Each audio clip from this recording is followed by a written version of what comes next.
echoes of the past, as from a faded tapestry of time's procession, slow and vast, I step to bid you bear with me, the while your fancy I engage, to look upon another age. An age when on the human tide the plumed wave of chivalry rose to its summit, sweeping wide across a nation's mighty sea. France never shone a brighter power than in this high, romantic hour.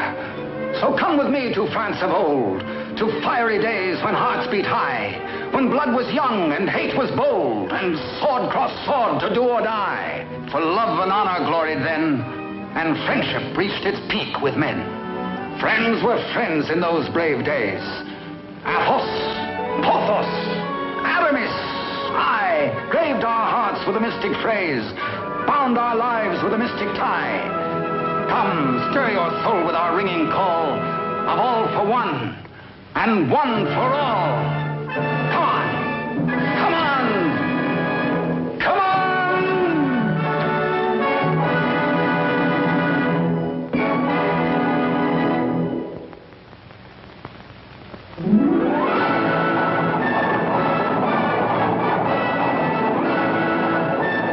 It is Paris on the 15th day of September in the year of our Lord 1638. Public excitement runs high. The populace enjoy a general holiday. Impatiently, they wait for the news of an heir to the throne of France.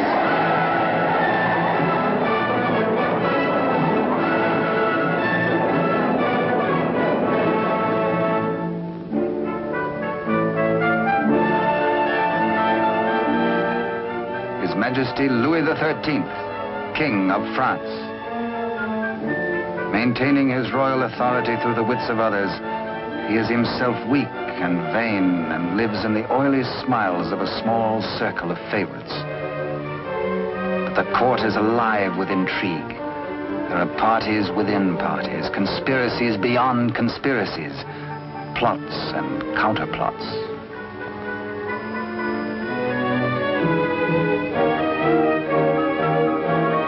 His Eminence, Monseigneur the Cardinal, Duc de Richelieu.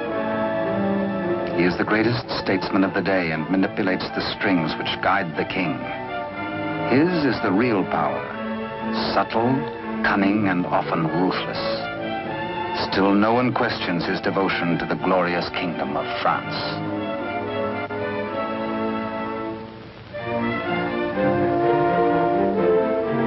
On this auspicious morning, the king pays a state visit to his queen. It is the custom for the sovereign and his courtiers to attend the expectant royal mother until his child is born.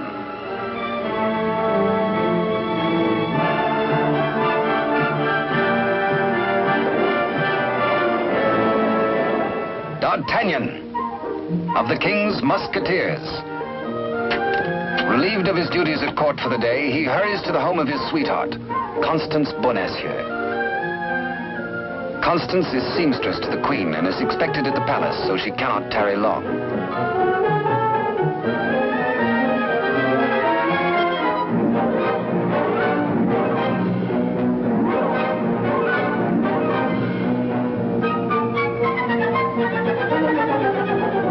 Even the most eager lover, by error, can sometimes kiss a miss, or miss a kiss.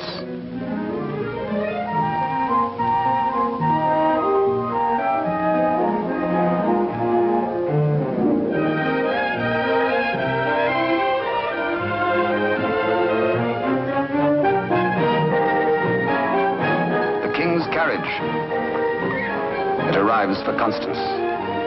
She carries an infant's layette in a crocheted basket for the Queen. One kiss, one caress.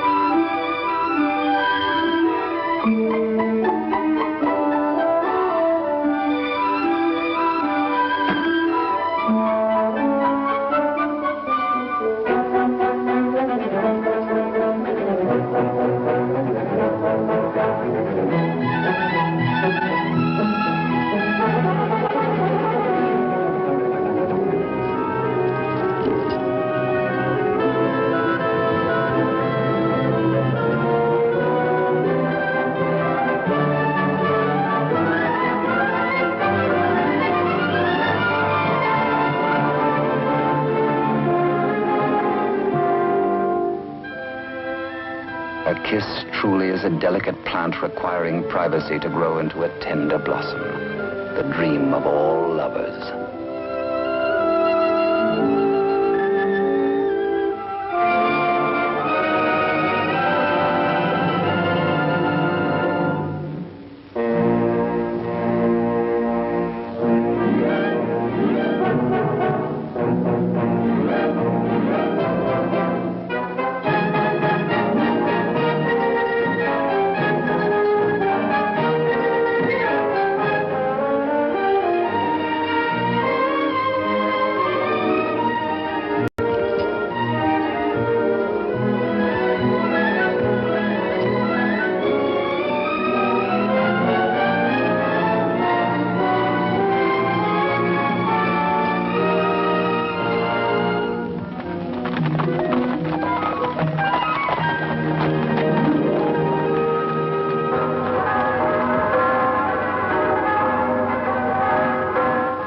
The Cathedral of Notre Dame remind D'Artagnan of his friend and fellow musketeer, Aramis.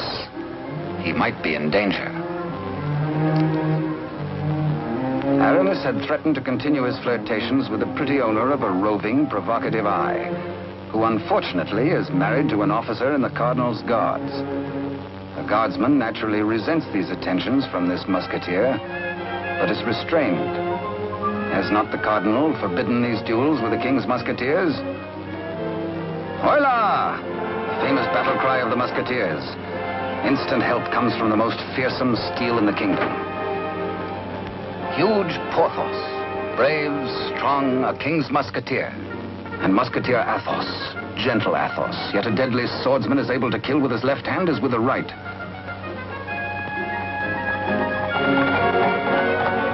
D'Artagnan! The battle is forming. The Cardinal's guards. This is no private fight then, eh? The musketeers against the Cardinal's guard. It started before D'Artagnan was born. And what are the odds? 1, 2, 3, 4, 5, 6, 10 guards to 4, 5 to 2, 2.5 to 1? Too simple. Draw your skewer, Monsieur Half Guardsman. Let's measure half a point. On guard! Come, where's your challenge now? Where's your steel? What's your fear? The law? Does the Cardinal still ban a friendly fight with a musketeer or two?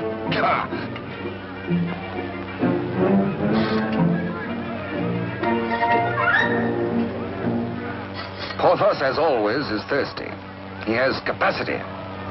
D'Artagnan, with his quicker eye, has a more bountiful drinking source.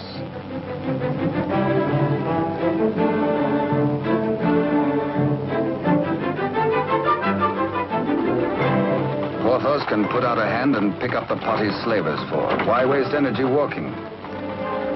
Come, driver, come inside with us.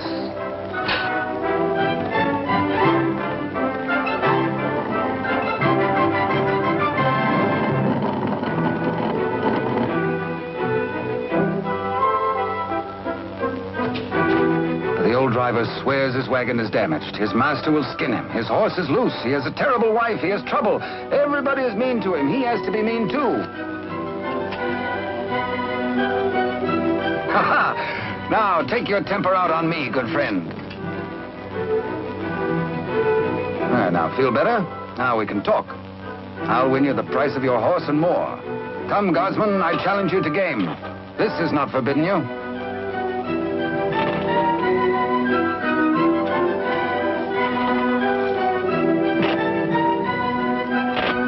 The dice are kind. Here's 20 times your price.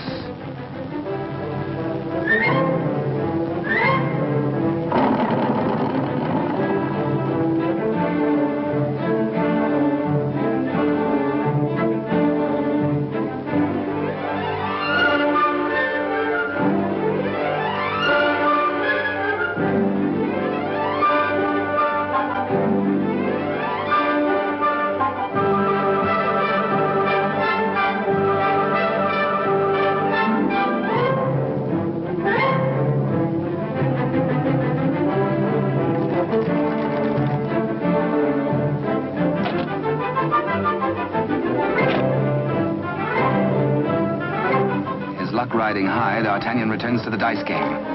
Laughing and playing a while longer, he wins hands down from a fat-headed guardsman while waiting for the late evening rendezvous with Constance.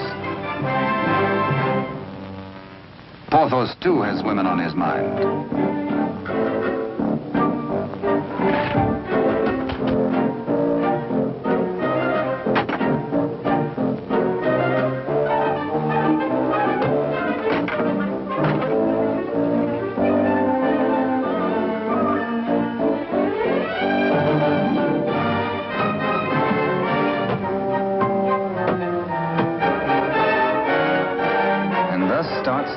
Battle the Musketeers ever lost in fair fight. Of course, it has to be with a fair sex.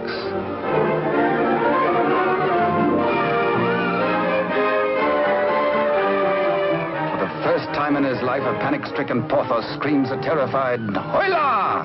Athos hears him. Aramis springs bravely to the side of his comrades, and they flee together. But D'Artagnan hears only the pounding of a lover's heart. As the flood of battle at last sweeps close to him, he leaps to meet the foe and draws his swords. He will fight. Yes? No. Yes. No, he won't. Here, indeed, discretion is the better part of valor. Caught between the she-devils and the deep blue sea, they choose the water.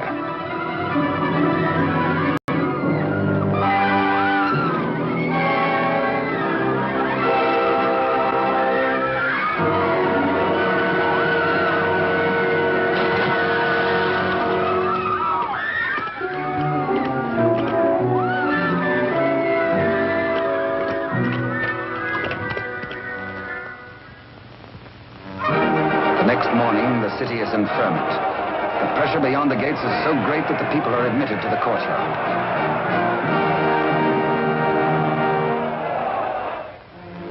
Adjoining the Queen's apartment, Constance prepares the layette.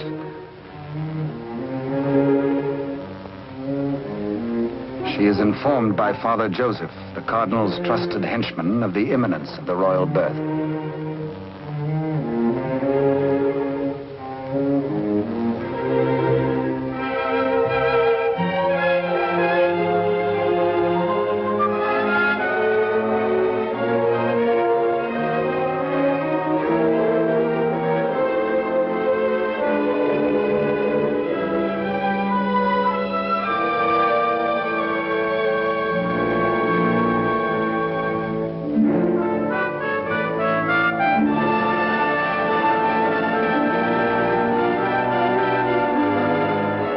So a prince is born to France, one day to become Louis XIV.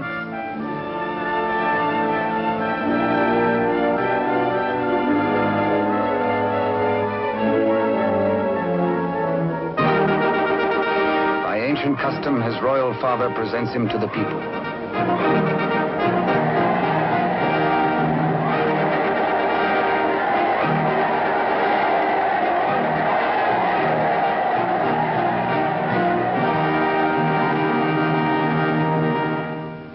But in the Queen's bedroom, another cry is heard.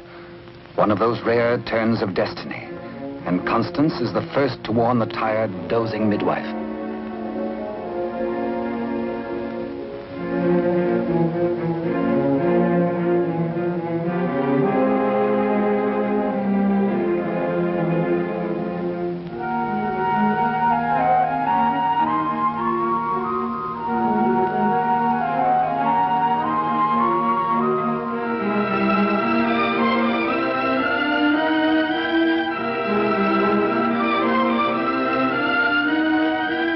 Father Joseph grasps the vast consequences of this extraordinary event. This news must be conveyed discreetly to Cardinal Richelieu before it gets abroad. He writes a message inside the wrapper of some medicine. He intends it for the Cardinal's eyes alone.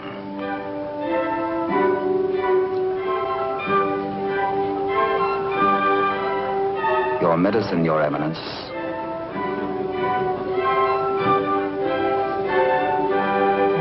Duke de Rochefort, conniving head of the most powerful faction in court, working always in self-interest against the king and cardinal, pretending loyalty to both.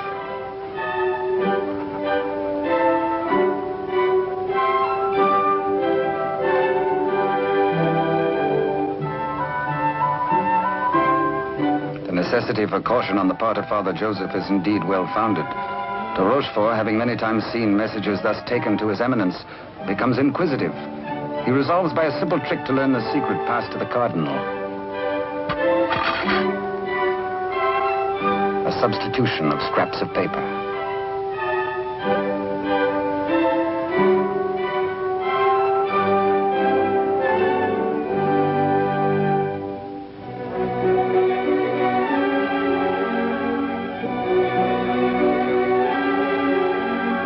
The Cardinal realizes that enemies of the regime can do irreparable damage. Two heirs to the throne. Two rival parties of courtiers. More quarrels, more bloodshed. Poor France, helpless, torn between two factions.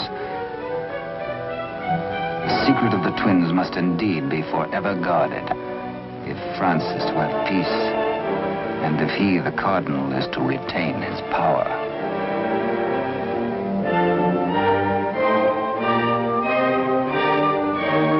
No pretender, this.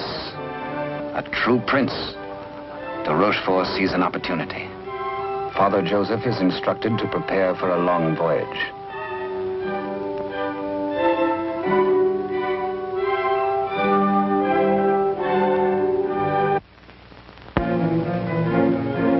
The Cardinal has a plan. He sends a page to summon de Rochefort.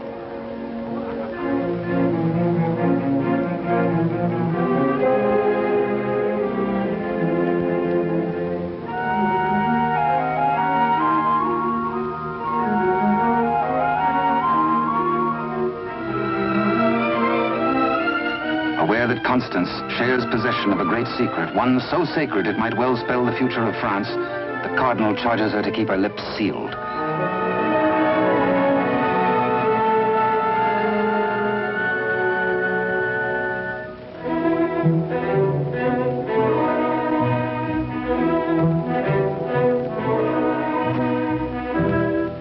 Richelieu entrusts the wily de Rochefort with Constance's safety. She must not be permitted to see anyone until further notice. The Cardinal is not at liberty to tell his reasons, but de Rochefort is making his own plans.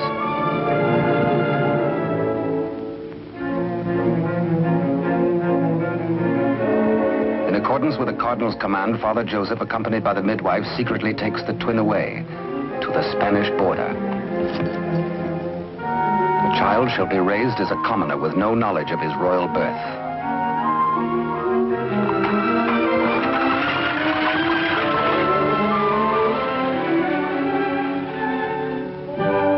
Meanwhile, in the great ballroom, the king holds a reception in honor of his firstborn.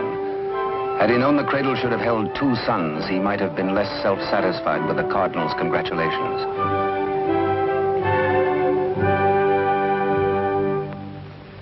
To the notorious Milady de Winter, de Rochefort comes to reveal this chance of fate. The future of France may be in their hands. He tells her he will turn Constance over to her. She is to escort Constance to the convent of Saint-Guemel. There, force her to tell the whole of the Cardinal's secret and plans. He will play one against the other, Cardinal against King, for his own ambition.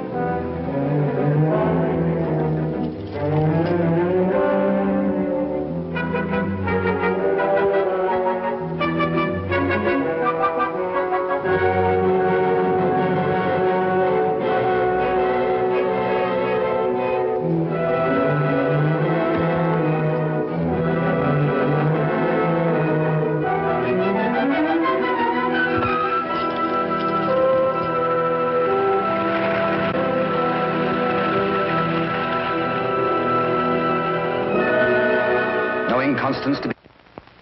One of the chair carriers runs with the news to the Musketeers' barracks.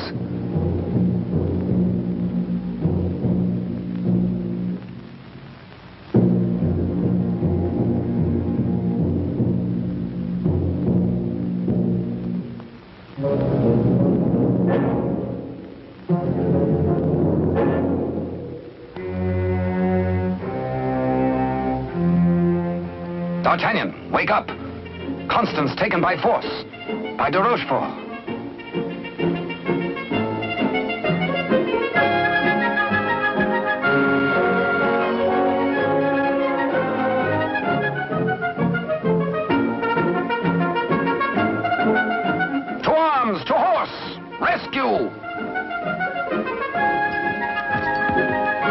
All for one and one for all, and hang the tack.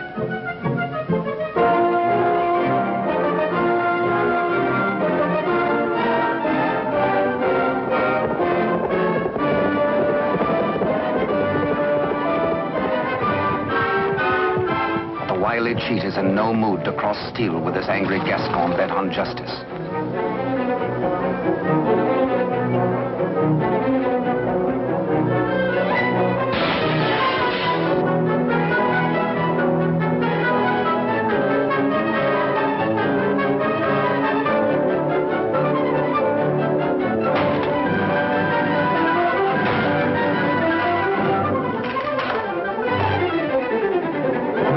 Thugs are powerless to help.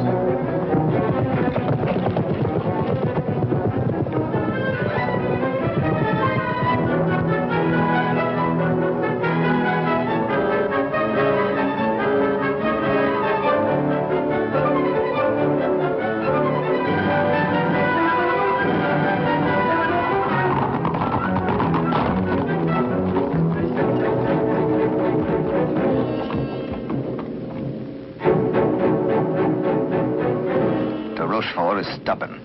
He will not talk. He has to be persuaded.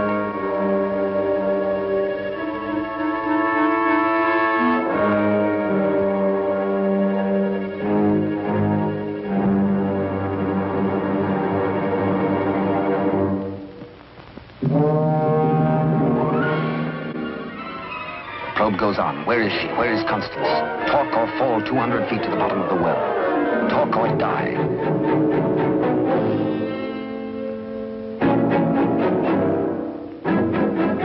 The Cardinal's guard look on, afraid to act.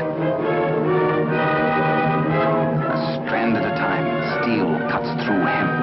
3 strands of it, and now but 2.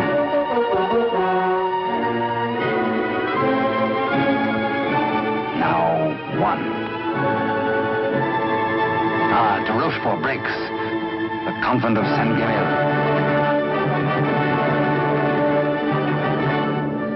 To the rescue!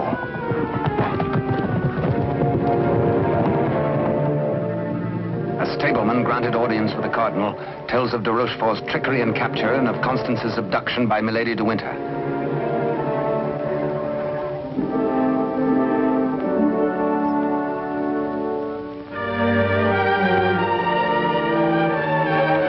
Richelieu and his escort reached the well to confront the Duke.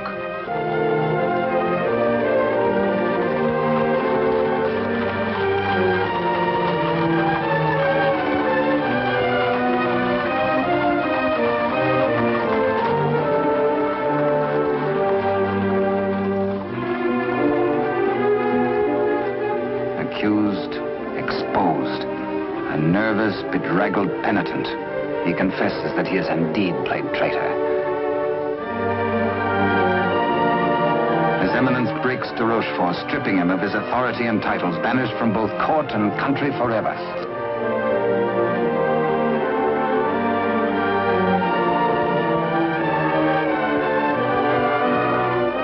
Fearing for the safety of Constance, the Cardinal speeds in pursuit of Milady de Winter.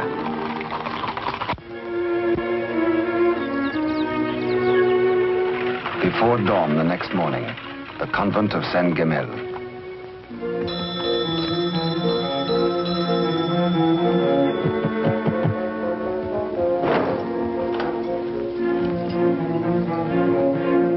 Milady de Winter assures the unsuspecting nuns her prisoner is an enemy of the state, to be confined to the convent on orders of the Cardinal.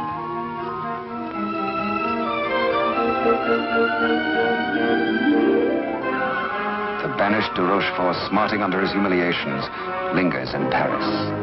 All is not lost. He uses the last of his wealth in a desperate gamble and buys the services of ruffians.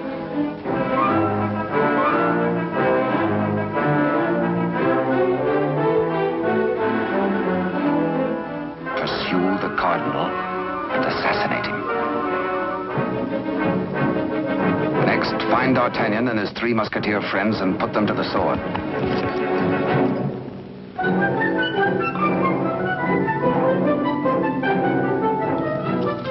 Rochefort still dreams of himself in terms of the most powerful man in France. The path to power is open if Milady de Winter secures the secret from Constance.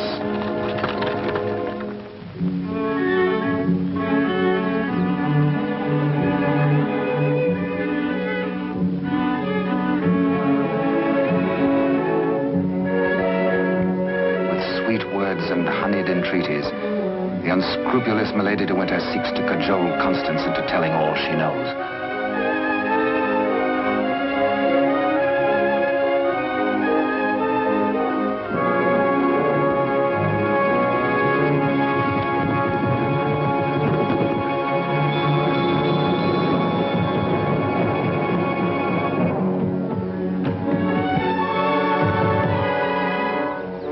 No, Constance Bonacieux is not here. But he hears her voice.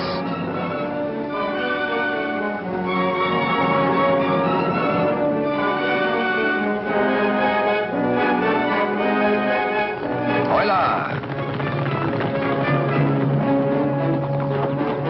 One for all and all for one.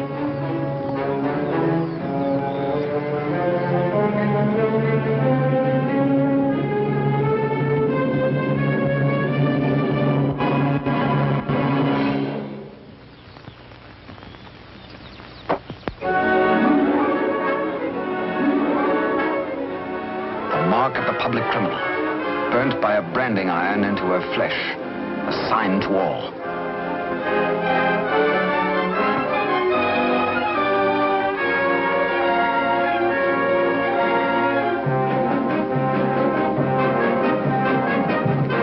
Exposed to Constance as a criminal, Milady de Winter is desperate. If caught thus in a second act of crime, by the laws of France, Milady must face public execution.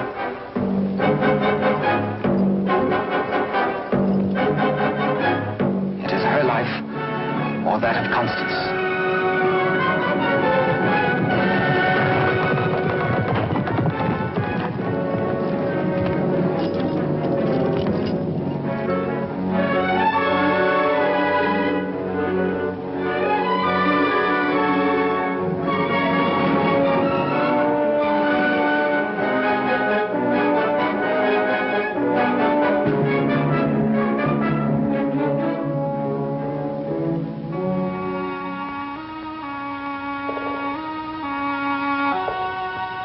D'Artagnan hears Constance whisper that she loves him above all men. And then she murmurs 3 words, the other one, the other one.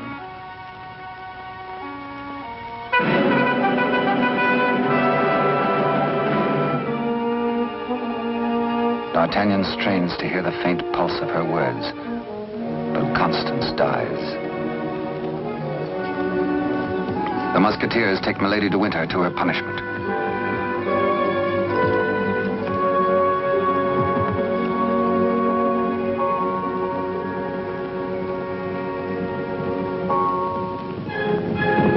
His Eminence the Cardinal has traveled through the night.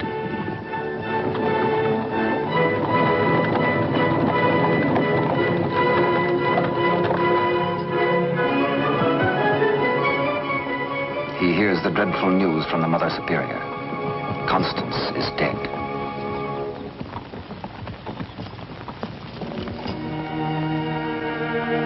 Faithful, loyal Constance.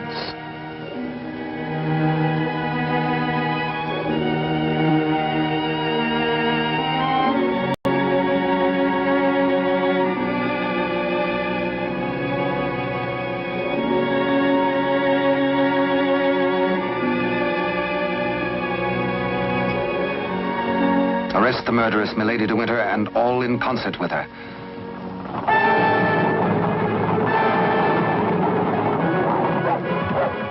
three musketeers, Athos, Porthos, and Aramis, enraged, take the law into their own hands and deliver the murderess to the public executioner and order her death.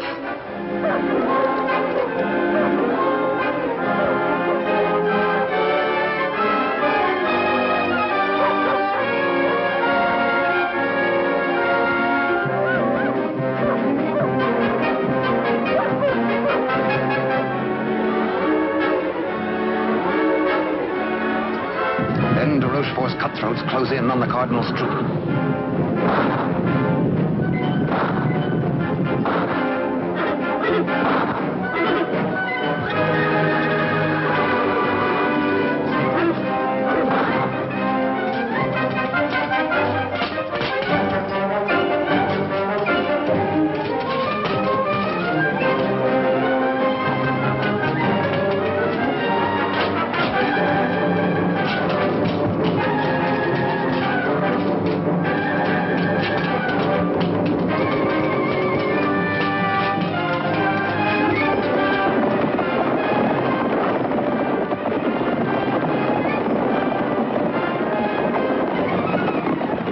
Some distance away, the musketeers are captured by their deadliest rivals. The Cardinal's guard formally arrest the musketeers for continuing to take the law into their own hands.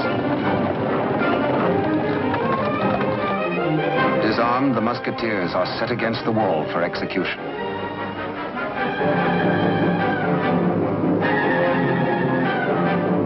Your guards would take the lives of my friends. Single-handed, they shall have revenge. The Cardinal asks a moment to ponder. Constance dead. A murderess executed. Enough blood has been shed. Now this strife twixt musketeer and guard shall end.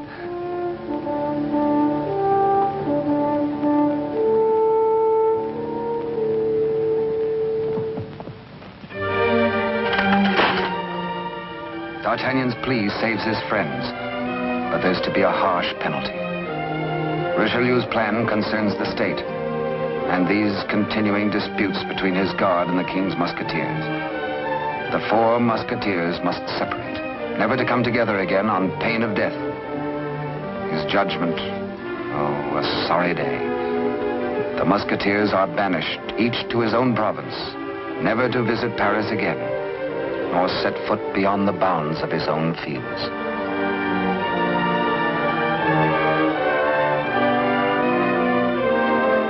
As for you, D'Artagnan, a splendid soldier, reliable, devoted too. You henceforth shall be bodyguard of the future king, beloved of France, the nation's one. At one fell swoop, all strife is done. The musketeers prepare for their banishment. Godspeed, farewell.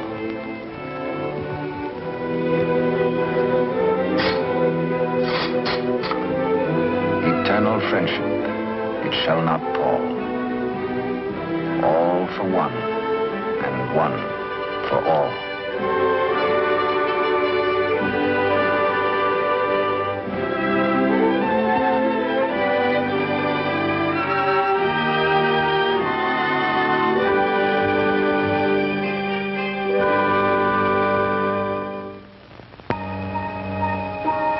5 years have passed. France is at peace. The infant prince grows to boyhood. Cardinal Richelieu, driven hard by the responsibilities of high office, lives in semi-retirement. And a royal father educates his son in courtly etiquette.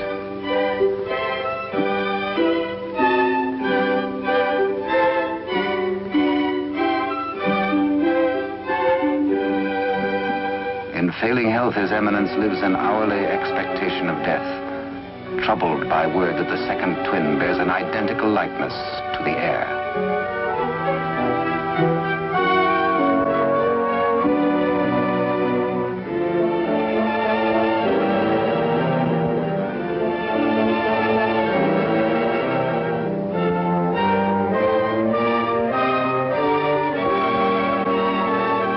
Dangers inherent are obvious and weigh heavily on the Cardinal's mind.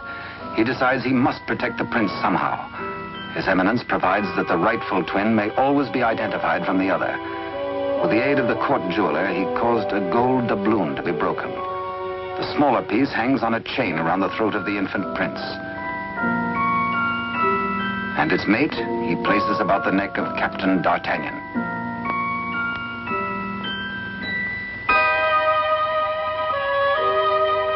And so, by joining the pieces, the true heir to the throne of France and the prince's first guardian are known to one another for all time.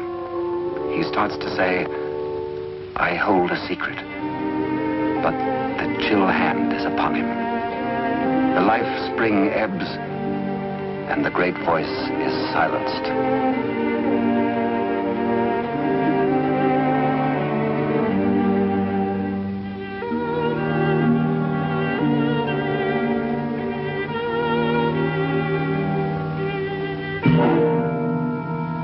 A great statesman passes into history. The church loses a noble servant, and the ship of state is without its pilot. What was this secret that Richelieu and Constance shared? The other one.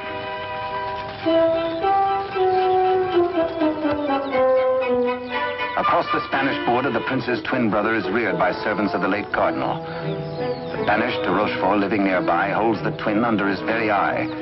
He bides his time. He has only to wait patiently for the proper day.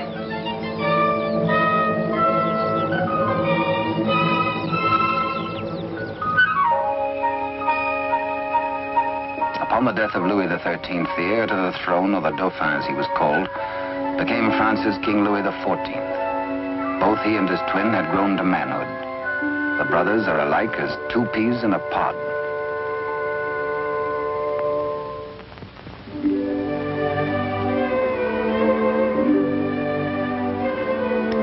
Years have passed and more since Richelieu bent his iron will to break the bonds that held us four.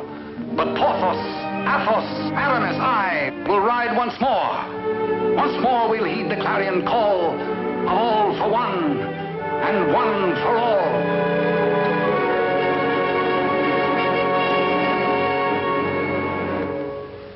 During the years, de Rochefort's connivings have brought the exiled twin under his control.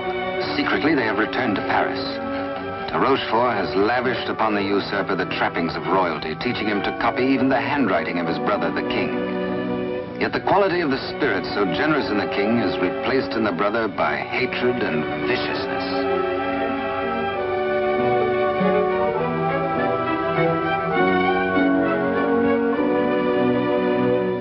The king's valet, a de Rochefort spy, brings long-awaited news. Within the week, an older D'Artagnan, after a lifetime of loyal service, will retire and leave the court. The young king will be without a bodyguard. Every detail of their plan has gone over. The map, the sentries to overpower, the secret approach to the royal apartment, the signals.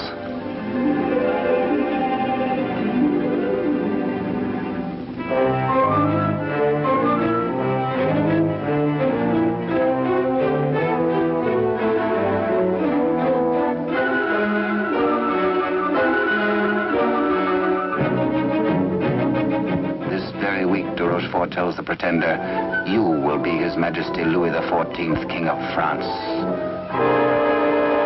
Louis XIV, King of France, spends D'Artagnan's last day in fun and gaiety. The king has applied himself to an education in horsemanship, sportsmanship, and swordsmanship. No two men were ever closer, except they were father and son.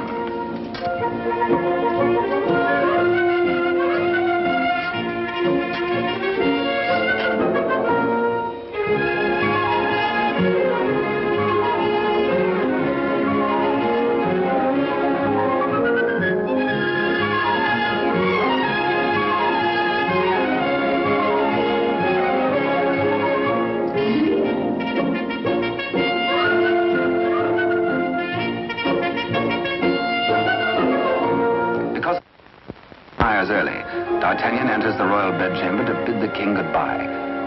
Tonight he feels happy. His service is done. His king is secure. The state is safe. But by some odd premonition, the coins are matched on this final night of parting.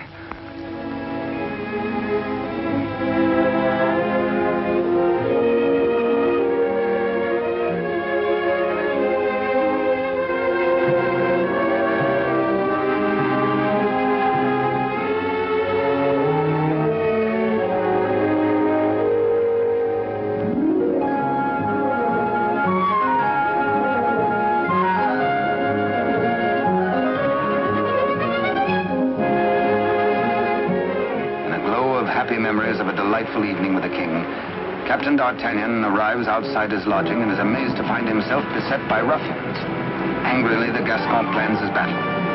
First, he deals with the dagger-man decoy, sticks him with his own blade, throws the man's cape to the edge of an open sewer, places his own cape over the decoy's body and fires his own pistol. Hey, up! On to the balcony.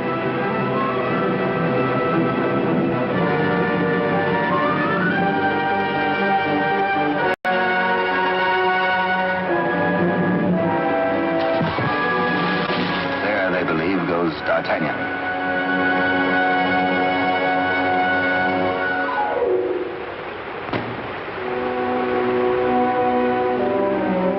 Thoughtful D'Artagnan returns to his lodging.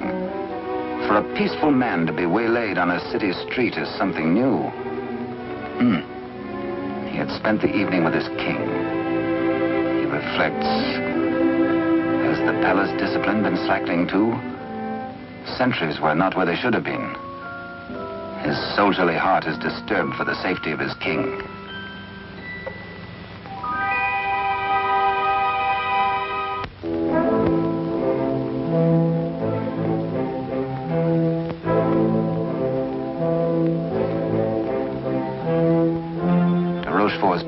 Working without a hitch. Sentries at the outer gate have been overpowered. Entry is forced into the inner quadrangle. The palace is entered through a servant's postern leading to long-forgotten cellars. Success. No sound, no word, no warning.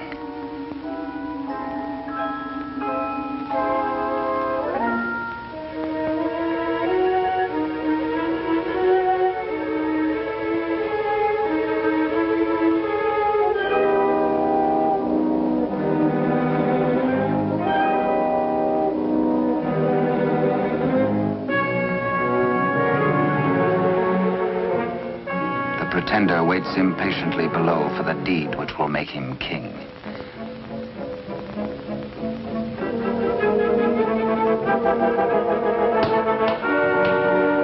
In the anteroom to the king's bedchamber, de Rochefort's maggot awaits his master's signal, ready for the final treachery.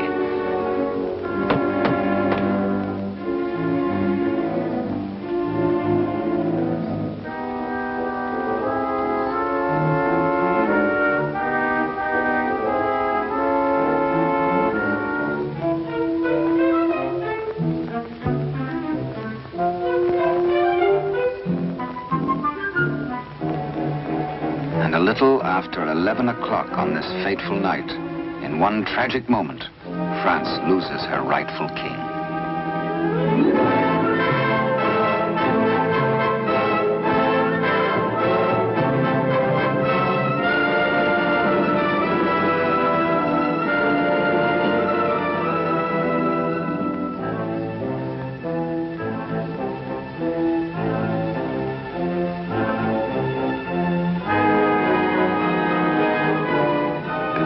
Uncertain if he dreams or not, King Louis XIV, surrounded by strangers, looks unbelievingly at a venomously mirrored likeness of himself.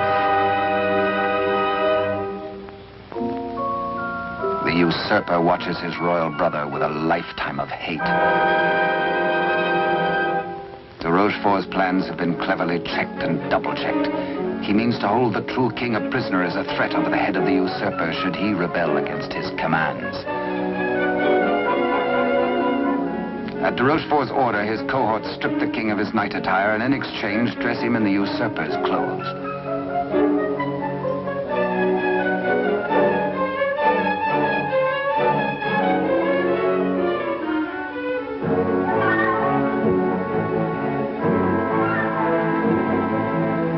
Into the palace cellars, a messenger reports breathlessly. D'Artagnan is dead. His body thrown in the river. Complete triumph at last.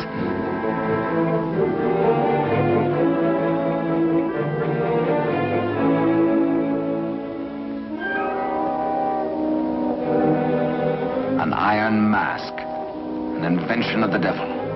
An iron mask, a prison within a prison, is placed over the head of the rightful King Louis XIV and locked at the neck, his countenance concealed from all men.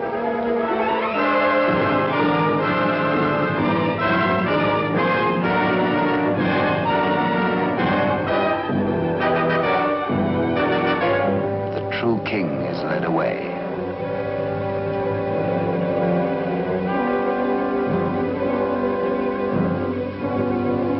In the quiet of the royal apartments, the true king's bed is occupied by the usurper.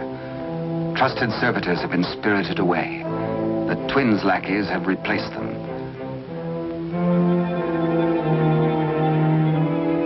De Rochefort's plan is complete.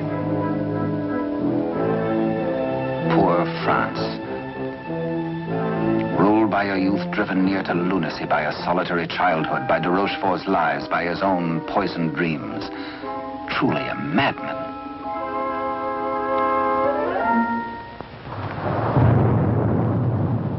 Suffering in human life is proportioned to human strength. When the young king, stupefied and crushed, found himself led a prisoner to a cell in the Chateau Sainte-Marguerite in the south of France, he fancied at first that death is like sleep and has its dreams. He believed himself to be a spectator, a palpable phantom of his own suffering. A torture the more terrible since it might be eternal. Eternal death. How can I have died? I am a king, yet not a king, enthroned upon a funereal couch. No, no, dear God, do not punish me who have done nothing. Why am I thus punished? Like a cloak, the chill of the dungeon falls upon his shoulders. So dwells the real Louis XIV in a living hell to remain thus the rest of his days.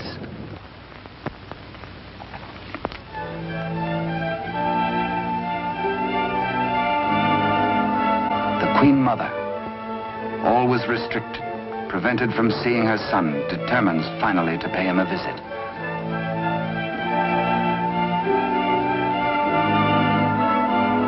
In place of the affectionate and courtly Louis XIV, to her horror, she finds herself repulsed.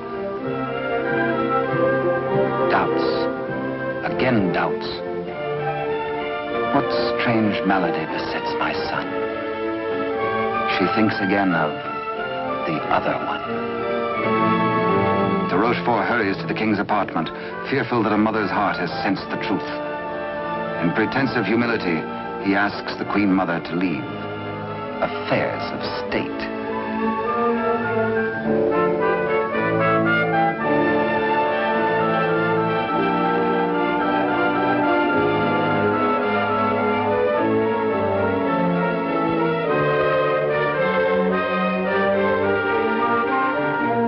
De Rochefort is determined. This shall not happen again, and whispers death.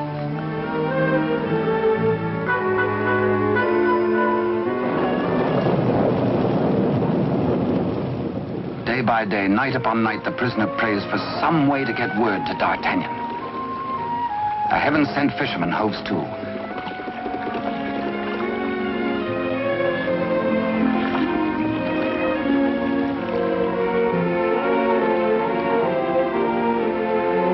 He finishes scratching a message into pewter, and as all good prayers must be, his prayer is answered.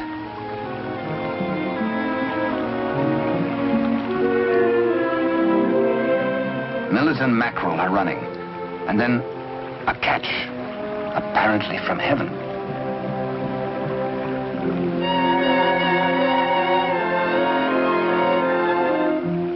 The fisherman reads the name of D'Artagnan, the idol of the nation. A written word, a beloved name, an urgent message. He, a patriot, needs no urging.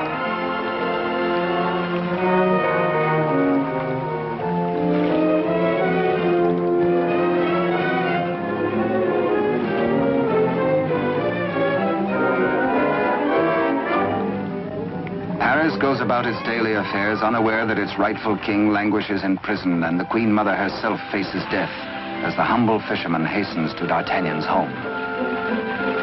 D'Artagnan stays on in Paris, and to his hurt amazement continually finds himself barred from the court. Day by day, week by week, audience with the king has been refused him. The fisherman blurts his weird news. A story hard to believe. A lonely castle which D'Artagnan knows like the palm of his hand. A prisoner in an iron mask behind its bars. But the signature, An etching of a coin that fits his own exactly.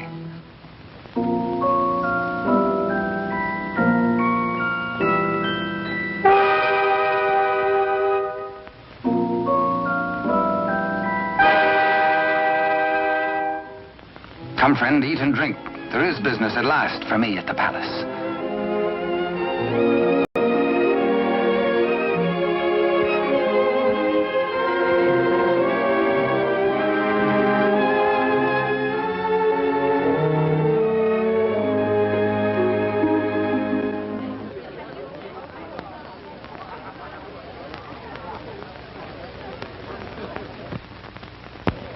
Threading his way through the perfumed route of the court's chattering idlers, D'Artagnan finds himself a stranger in a strange atmosphere.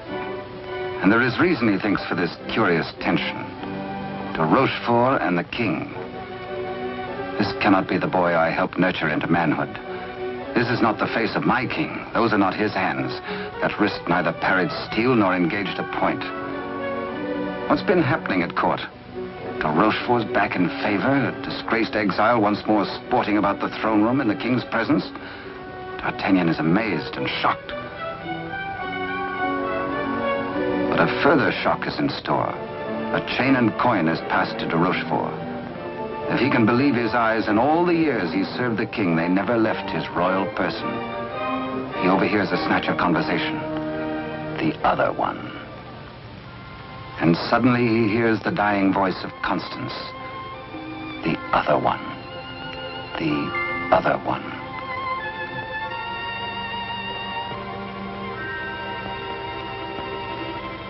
What did she mean? A message signed by the royal coin. A king, not a king. And a court alive with known traitors. D'Artagnan smells a rat. But a rat has seen him and gives warning. The palace guards are alerted, and all exits barred.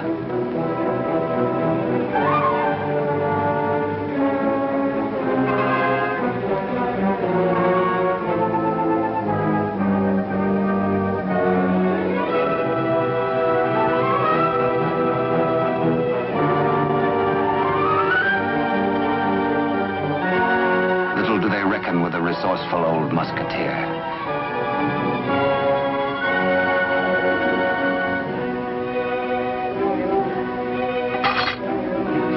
D'Artagnan orders a king's loyal troop to be hurried to meet him at the Chateau Sainte-Marguerite.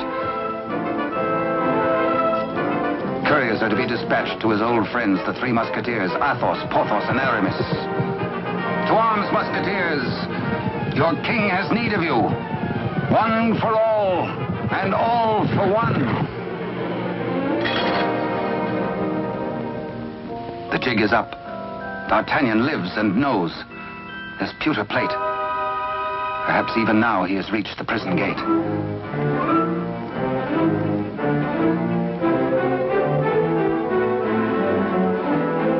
De Rochefort cannot believe his future lies in a common plate.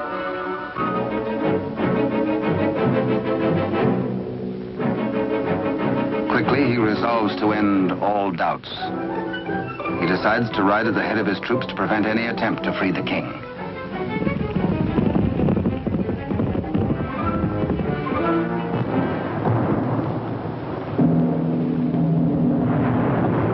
The puzzled D'Artagnan has reached the Chateau Sainte-Marguerite, certain that his comrades will join him. Under cover of the raging storm, he rose to the grotto beneath the castle. Many a time as a young officer, he had patrolled this grotto passage. It led, he knew, to the arsenal. Beyond that, the armory. Then the main hall and staircase to the tower itself. Up there is the man in the iron mask, the writer of the message.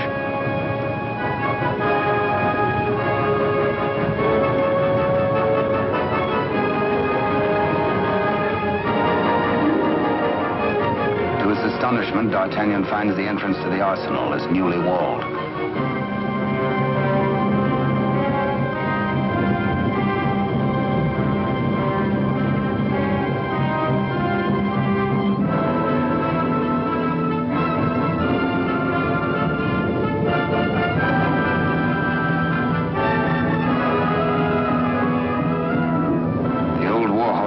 prepared to hazard it alone if necessary.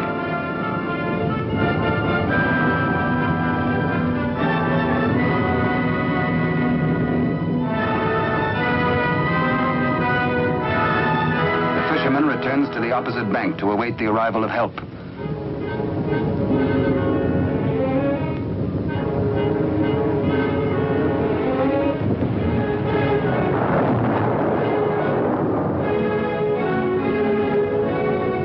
Athos, a few years older, a little more grizzled, the same brave companion as of old, ready and willing for any gambit.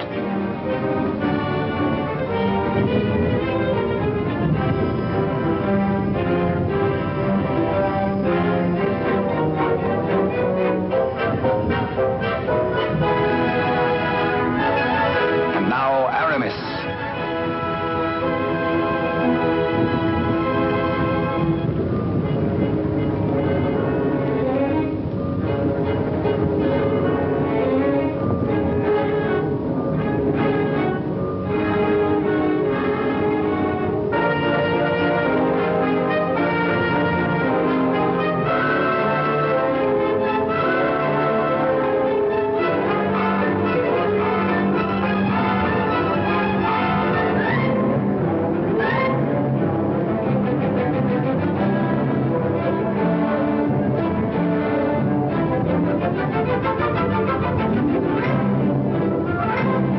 Two of the valiant comrades have arrived.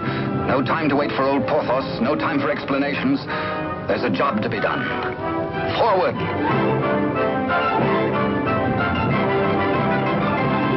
Through the racks of gunpowder barrels to the main hall, and the tower staircase itself.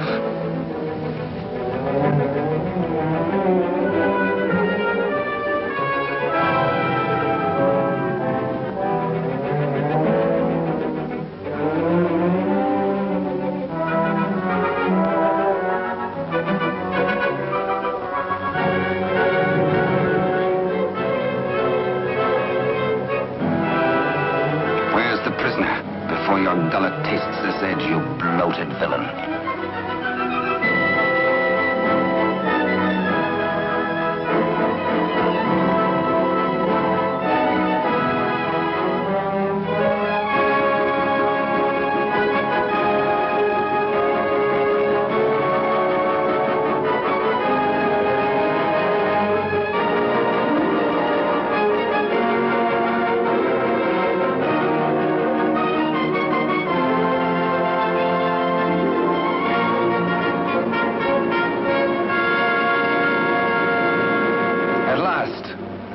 D'Artagnan knows the voice. It is his true and rightful king, Louis XIV, King of France. The castle guards.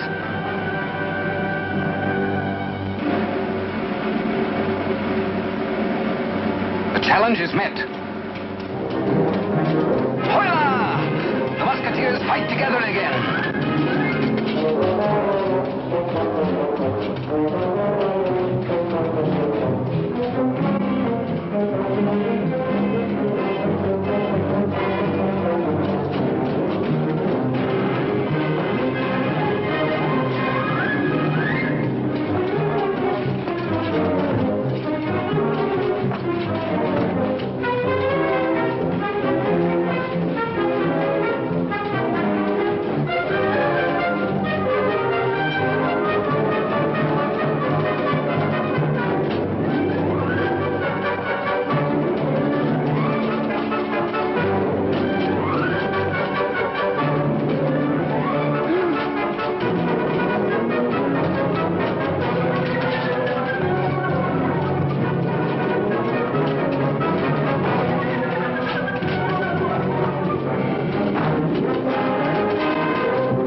eager on that account, and thirsty as much for the sight of his companions as for a little drop of blood.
All for one and one for all. Be certain, cherished friends, that I shall wait for you. What good times we had together, eh?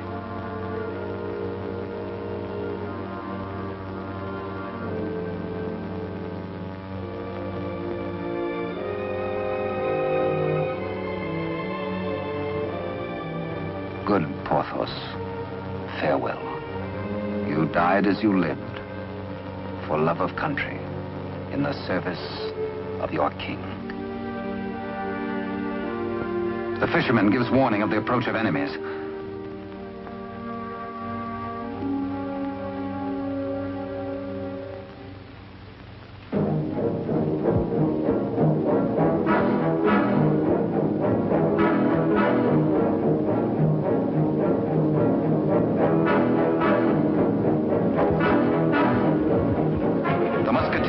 The king and gallop off to Paris. De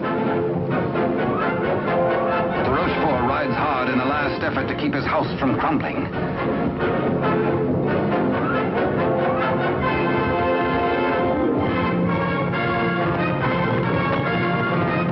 The odds are 10 to 1.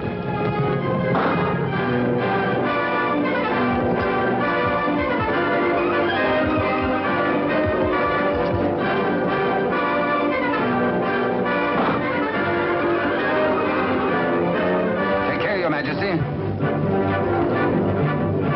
On to Paris.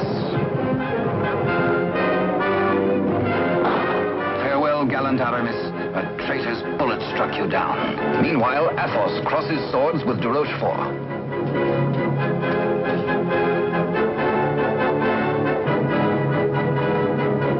But at the highest price of all, Athos joins his comrades.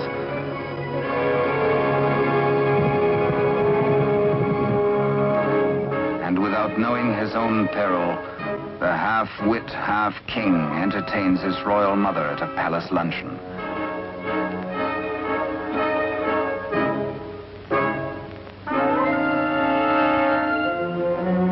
Cunningly, he says, a private matter.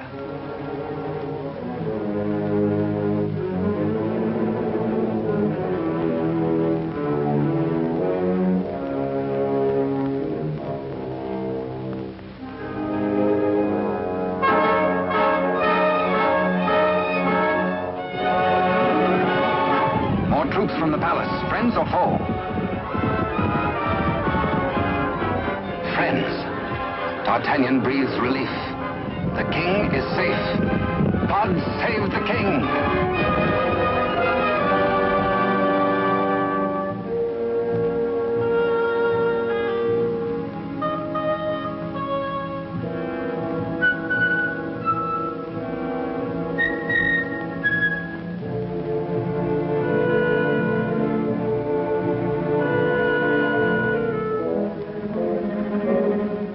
Queen Mother suspects this attempt on her life.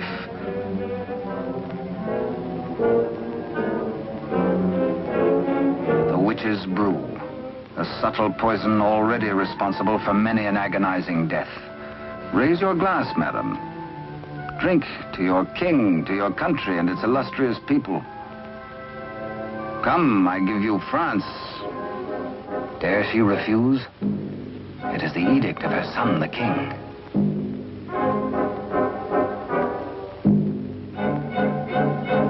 The toast, but a warning cry.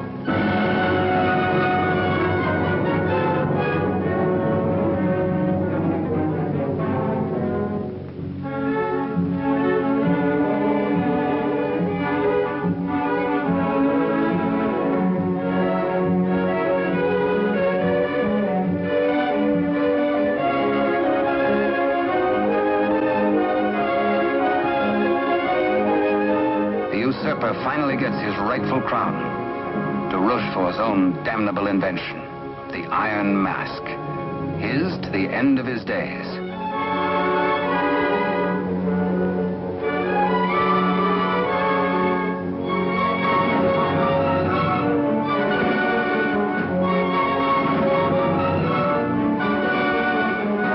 As D'Artagnan pours away the poisoned wine, the usurper takes swift, bitter revenge.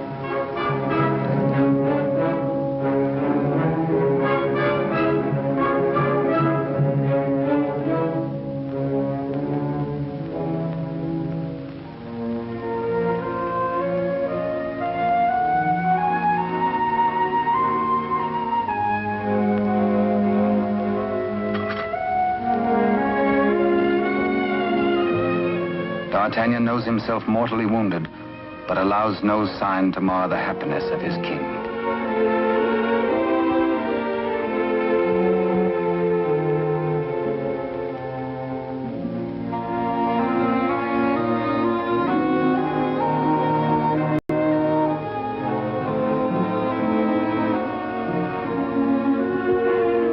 Blood, the weapon of the murderer, with crimson evidence on the blade.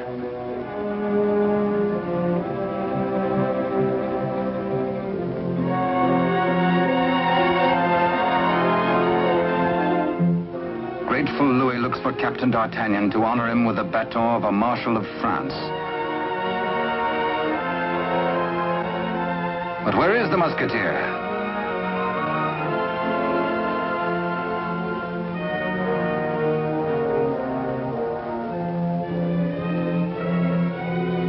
The court resounds with the king's commands and his cry to find his friend and mentor.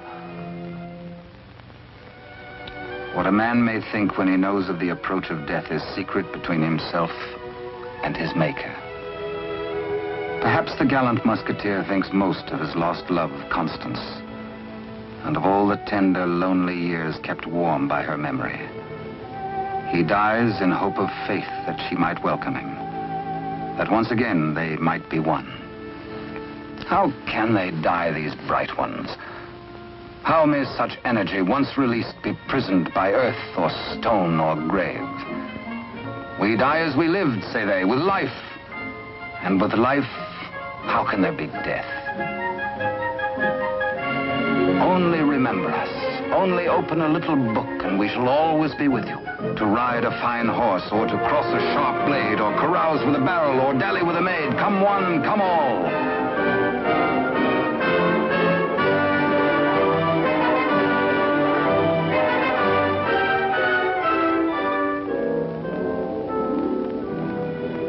And so passed a brave and glorious man, in honor. Only think, and we live again. We live forever.